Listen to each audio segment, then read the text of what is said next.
innovation significative en cours dans la réforme de la gestion salariale des agents publics de l'État. Il s'agit de l'instauration de l'automatisation de la paie des fonctionnaires de l'État par les banques commerciales mobilisées dans la paie des fonctionnaires de l'État, avec comme objectif assurer le paiement régulier, rapide et sans retard à date fixe. Cette annonce a été faite lors d'une séance de travail présidée ce mercredi par le vice-premier ministre, ministre de la fonction publique Jean-Pierre Liaou, avec les responsables des banques partenaires de l'État. Un point essentiel qui a été souligné, c'est de voir dans quelle mesure, à une certaine période du mois, qu'il pleuve ou qu'il vente, que le fonctionnaire soit automatiquement crédité dans son compte.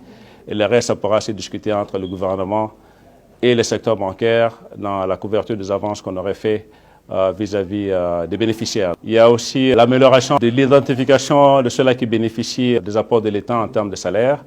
On nous a présenté une belle plateforme que nous accueillons en tout cas avec beaucoup de joie. Ça nous permet à chaque fois que nous avons un fonctionnaire qui vient toucher son salaire, de permettre de pouvoir l'identifier très rapidement afin d'éviter des erreurs pour que ceux-là à qui le salaire est dû, que ce soit ceux-là qui soient payés. Autre proposition majeure discutée, le paiement anticipé des frais de retraite par les banques en attendant le décaissement officiel du gouvernement. Cette mesure vise à fluidifier la mise à la retraite des fonctionnaires dans le respect de leur dignité. L'idée, c'est de voir dans quelle mesure la banque peut couvrir cette retraite ponctuelle et après, on pourra nous mettre avec le gouvernement pour voir dans quelle mesure nous pouvons être couverts. Donc, il s'agit très simplement de faire des avances au gouvernement pour pouvoir payer de façon ponctuelle toute la retraite qui est due aux différents fonctionnaires qui sont éligibles.